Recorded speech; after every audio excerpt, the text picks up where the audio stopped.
ಎಲ್ರಿಗೂ ನಮಸ್ಕಾರ. ಇದು ಫೆಬ್ರವರಿ 14th 2026 ದಿನ ವಿಡಿಯೋ ಮಾಡಿದ್ದು. ಸೊ ನಮ್ಮ ಗಿಡಗಳು ಎಷ್ಟು ಎತ್ತರ ಬೆಳೆದಿದ್ದಾವೆ ಅಂತ ನೋಡೋಕ್ಕೆ. ಎಂಟ್ರೆನ್ಸ್ ಬಿದಿರು ಗಿಡ ನೋಡಿದ್ದೀರಾ, ಈಗ ತೆಂಗಿನ ಗಿಡ, ಅಡಿಕೆ ಗಿಡ.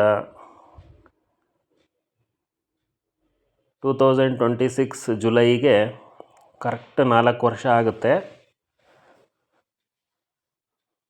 March, April, May, June, July ಇನ್ನು 5 ತಿಂಗಳಾಗ್ಬಿಟ್ರೆ 4 ವರ್ಷ ಆಗುತ್ತೆ. ಈಗ ಆವಾಗಲೇ ಅಡಿಕೆ ಸ್ಟಾರ್ಟ್ ಆಗಿದೆ, ಸ್ವಲ್ಪ ಬಿಡೋಕ್ಕೆ. ನೋಡಬೇಕು 4 ವರ್ಷಕ್ಕೆ ಎಷ್ಟು ಬರುತ್ತೋ. ನಮಗೂ ಕಾದು ಸಾಕಾಗ್ಬಿಟ್ಟಿದೆ. ಇದು ಜಾಯಿಕಾಯಿ, ಇದು ಈ ವರ್ಷ ಹಾಕಿರೋದು. ಒಂದು 6 ತಿಂಗಳಾಗಿದೆ ಹಾಕಿ. ಇದು ಎರಳೆಕಾಯಿ, ರೀಸೆಂಟಾಗಿ ಹಾಕಿರೋದು, 1 ಮಂತ್ ಆಗಿದೆ. ಇದು ಜಾಯಿಕಾಯಿ. ಇದು ಬನಾನಾ ಹಾಕಿ 2 ವರ್ಷ ಆಯಿತು. ತುಂಬ ಚೆನ್ನಾಗಿ ಬರ್ತಾಯಿದೆ. ಏಲಕ್ಕಿ ಬಾಳೆ ಅದೆಲ್ಲ ಒಂದು 8 ಗಿಡ ಹಾಕಿದ್ದೀವಿ. ಈ ಸರಿ ಏನು ಜಾಸ್ತಿ ವಿಡಿಯೋ ಮಾಡಿಲ್ಲ, ಎಷ್ಟು ಫ್ರಂಟ್ ಪೋರ್ಷನಲ್ಲಿ ಮಾತ್ರ ಮಾಡಿದ್ದೀವಿ.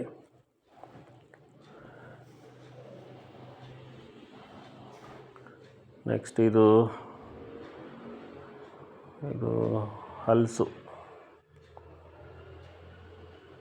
ಹಲಸು ತುಂಬ ಬಿಟ್ಟಿದ್ದಾವೆ. ಒಂದು 6 ಗಿಡ ಹಾಕಿದ್ವಿ, ಪುತ್ತೂರಿಂದ ತರಿಸಿ. ತುಂಬ ಹಣ್ಣು ತಿಂದಿದ್ದೀವಿ ಆವಾಗಲೇ. ಗಿಡ ಚಿಕ್ಕದಾಗಿದ್ರೂ ತುಂಬ ಚೆನ್ನಾಗಿ ಹಣ್ಣು ಬರುತ್ತೆ. ಇದು ಏಲಕ್ಕಿ ಗಿಡ ಒಣಕ್ಯಂಡು ಹೋಗ್ಬಿಡೋದು ನಮ್ಮ ಬಿಸಿಲಿಗೆ.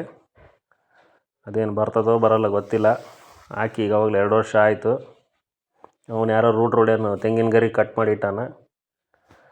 ಇದು ವಾಟರ್ ಆ್ಯಪಲ್. ಇದು ಈ ಸರಿ ಹೂವು ಚೆನ್ನಾಗಿ ಬಿಟ್ಟಿದೆ ಫೆಬ್ರವರಿಲಿ.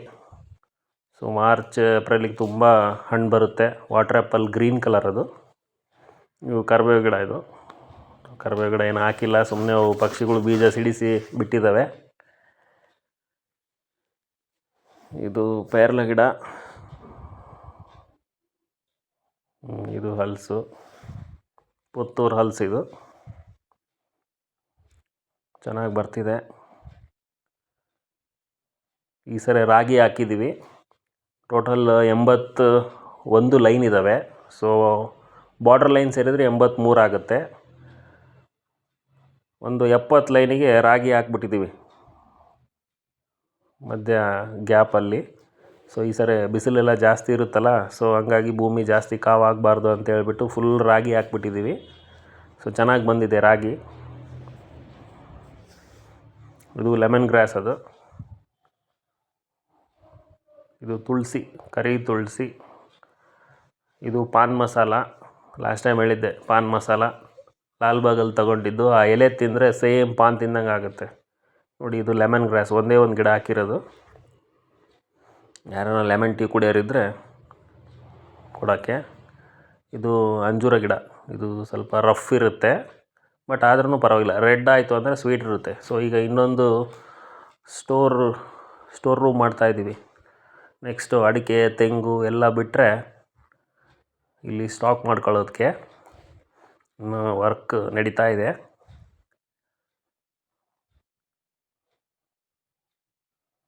ಮುಂದೆ ಸ್ವಲ್ಪ ಕಾಂಪೌಂಡ್ ಕೂಡ ಎಕ್ಸ್ಟೆನ್ಷನ್ ಮಾಡ್ಕೊಂಡಿದ್ದೀವಿ. ಸೊ ಇದ್ರ ಮೇಲೆ ನೆಕ್ಸ್ಟ್ ಮೆಶ್ ಎಲ್ಲ ಬರುತ್ತೆ, ಹುಳಗಳೆಲ್ಲ ಏನು ಬರಬಾರ್ದು ಅಂತ ಹೇಳ್ಬಿಟ್ಟು.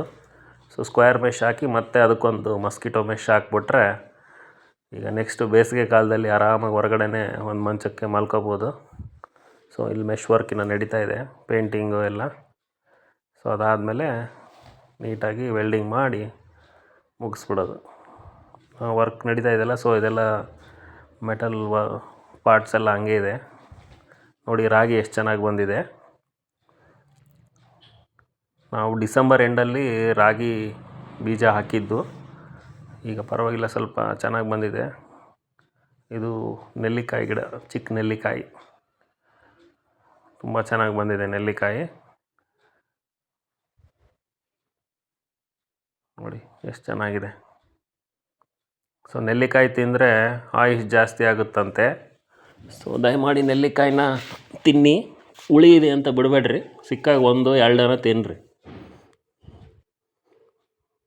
ನೋಡಿ. ರಾಗಿ ಇದು ನೆಕ್ಸ್ಟ್ ಈ ಕಡೆ ಎಲ್ಲ ಹೂವಿನ ಗಿಡ ಇದೆ, ದಾಸವಾಳ ಎಲ್ಲ ಇನ್ ಬಿಟ್ವೀನ್ ಅಡಿಕೆನೆಲ್ಲ ಹಾಕಿದ್ದೀವಿ. ಇಲ್ಲಿ ಲವಂಗ ಗಿಡ ಕೂಡ ಇದೆ, ಭಾಳ ಚೆನ್ನಾಗಿ ಬಂದಿದೆ. ಇದು ಬದನೆಕಾಯಿ ಗಿಡ. ಸೊ ಮನೆಗೆ ಬೇಕಾಗುತ್ತೆ ಅಂತ ಹಾಕಿದ್ದೀವಿ. ಸೊ ಈ ತೊಟ್ಟಿಯನ್ನು ಮತ್ತೆ ಇನ್ನೊಂದು ಲೇಯರ್ ಕನ್ಸ್ಟ್ರಕ್ಷನ್ ಮಾಡಿದ್ದೀವಿ, 1 ಫೀಟ್ ಹೈಟ್ ಮಾಡಿದ್ವಿ. ಸೊ ಇದು ಬಾಳೆಗಿಡ ಈ ಸರಿ ಇಟ್ಟರು ಫೆಬ್ರವರಿಲಿ. ನೋಡಬೇಕು ಅದು ಯಾವಾಗ ಸ್ಟಾರ್ಟ್ ಆಗುತ್ತೆ ಬೆಳೆ. ಈ ಸರಿ ಪಚ್ಚ ಬಾಳೆ ತಂದು ಇಟ್ಟಿದ್ದೀವಿ. ನೋಡಿ ರಾಗಿ ಎಷ್ಟು ಎತ್ತರ ಬಂದಿದೆ. ಮಾರ್ಚ್ ಏಪ್ರಿಲ್ ಮೇ ಆವಾಗ ರಾಗಿ ಕಟ್ ಮಾಡಿ ಅದೇನು ತಿನ್ನೋಕೆ ಬರ್ತೈತೋ ಏನು ಮಾರಷ್ಟು ಬರ್ತೈತೋ ಗೊತ್ತಿಲ್ಲ. ಇದು ಅರಿಶಿಣ ಆವಾಗಲೇ ಬಂದಿದೆ. ಇದು ಆ್ಯಪಲ್ ಗಿಡ, ಇದು ತುಂಬ ಎತ್ತರ ಬಂದಿದೆ. ಇನ್ನು ಬಿಡೋದು ಯಾವಾಗೋ ಗೊತ್ತಿಲ್ಲ. ಹಾಕಿ 6 ತಿಂಗಳಾಗಿದೆ ಆ್ಯಪಲ್ ಗಿಡ. ನಮಗೂ ಕಾದು ಸಾಕಾಗ್ಬಿಟ್ಟತ್ತೆ, ಯಾವಾಗ ಅಡಿಕೆ ಬರುತ್ತೋ, ಯಾವಾಗ ದುಡಿತೀವೋ ಅಂತ. ಸೊ ಅಟ್ಲೀಸ್ಟ್ ರಾಗಿನ ಈ ಸರಿ ಚೆನ್ನಾಗಿ ಬಂದರೆ ಅಟ್ಲೀಸ್ಟ್ ರಾಗಿ ಮಾರಿ ಆದರೂ ಸ್ವಲ್ಪ ದುಡ್ಡು ಬರುತ್ತೆ. ನೋಡಿ ಇದೊಂದು ತಿಪ್ಪಿ ಮಾಡಿದ್ದೀವಿ, ಎಲ್ಲ ಕಳೆ ಎಲ್ಲ ಹಾಕಿಬಿಟ್ಟು ಇದನ್ನು ಗೊಬ್ಬರ ಮಾಡಿ ಯೂಸ್ ಮಾಡೋಕ್ಕೆ. ಸೊ ವೈಟ್ ಪೇಂಟಿಗೆ ರಾಗಿ ಗ್ರೀನರಿಗೆ ಎಷ್ಟು ಚೆನ್ನಾಗಿ ಕಾಣುತ್ತೆ ನೋಡಿ ಕಾಂಬಿನೇಷನ್. ಈ ಸರಿ ಕಬ್ಬು ನೆಟ್ಟಿದ್ದೀವಿ ನೋಡಿ, ಇದು ತಮಿಳ್ನಾಡು ಕಬ್ಬು. ಇದು ಯಾವಾಗ ಬರುತ್ತೋ ನೋಡ್ಬೇಕಿದು. ಸ್ವಲ್ಪ ಸಾಯಂಕಾಲ ಹೊತ್ತು ತೆಗೆದಿದ್ರೆ ಮೇಲೆ ಆರೆಂಜ್ ಸಿಕ್ಬಿಡೋದು, ನಮ್ಮ ಇಂಡಿಯನ್ ಫ್ಲ್ಯಾಗ್ ಥರ ಕಾಣೋದು ನೀಟಾಗಿ. ಈ ಸರಿ ಮಾವು ಹೂ ಬಿಟ್ಟಿದೆ, ಕಾಯಿ ಬರ್ತಾವೆಲ್ಲ ಗೊತ್ತಿಲ್ಲ, ಫಸ್ಟ್ ಟೈಮ್ ಇದು ಬಿಟ್ಟಿರೋದು.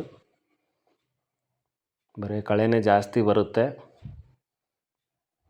ಸೊ ನಮ್ಮ ಫಾದರಿಗೆ ಕಳೆ ಎಲ್ಲ ಇರಬಾರ್ದು, ಪ್ರತಿ ಸರಿನೂ ರೂಟ್ ಓಡಿಸೋದು ತೆಗ್ಸೋದು ಎಲ್ಲ ಮಾಡ್ತಿರ್ತಾರೆ. ಬೇರು ಹೋಗ್ತಾವೆ ಅಂದರೆ ಕೇಳಲ್ಲ, ಬಟ್ ಅವ್ರಿಗೆ ನೀಟಾಗಿರ್ಬೇಕು ಯಾವಾಗಲೂ. ಅದಕ್ಕೆ ಈ ಸರಿ ರಾಗಿ ಹಾಕ್ಬಿಡಪ್ಪ ಅಂಥೇಳಿ ರಾಗಿ ಹಾಕ್ಸ್ಬಿಟ್ಟಿದ್ವಿ. ಇದು ಬಿಸಿಲುಗಾಲಲ್ಲಿ ಈ ತೊಟ್ಟಿ ಯಾವಾಗಲೂ ಸ್ಟಾಕ್ ಇಟ್ಕೊಳ್ತೀವಿ. ಸಪೋಸ್ ಕರೆಂಟ್ ಹೋಗಿ ನೀರಿಲ್ಲ ಅಂದರೆ ತೋಟಕ್ಕೆ ತುಂಬ ಕಷ್ಟ ಆಗುತ್ತೆ. ಈ ತೊಟ್ಟಿ ನೋಡಿ ಎಷ್ಟು ಚೆನ್ನಾಗಿದೆ, ತೊಟ್ಟಿ ಫುಲ್ ಸ್ಟಾಕ್ ಮಾಡ್ಕೊಳ್ತೀವಿ. ಸೊ 3 ಬೋರಿಂದು ವಾಟ್ರ್ ಇದರಲ್ಲೇ ಬರುತ್ತೆ, ಸ್ಟಾಕ್ ಆಗಿಬಿಡುತ್ತೆ ಇದರಲ್ಲಿ ಫುಲ್ಲು. ಸೊ ಇದು ಸ್ಟಾಕ್ ನೀರನ್ನ ನಾವು ಮತ್ತೆ ತೋಟಕ್ಕೆ ಯೂಸ್ ಮಾಡ್ತೀವಿ. ಸೊ 3 ಬೋರಲ್ಲಿ 1 ಬೋರು ಸೋಲಾರಿಗೆ ಕನೆಕ್ಟೆಡ್ ಇದೆ. ಸೊ ಅದನ್ನು ಯಾವ ಬೋರಿಗಾದರೂ ಕನೆಕ್ಟ್ ಮಾಡ್ಬೋದು ಸೋಲಾರ್. ತೊಟ್ಟಿ ಸರಿ ಇನ್ನೊಂದು ಸ್ವಲ್ಪ ಹೈಟ್ ಮಾಡಿದ್ದೀವಿ, ಇನ್ನೊಂದು ಲೇಯರ್ ಒಳಗಡೆಯಿಂದ ಹಾಕ್ಬಿಟ್ಟು ತುಂಬ ಚೆನ್ನಾಗಿ ಬಂದಿದೆ.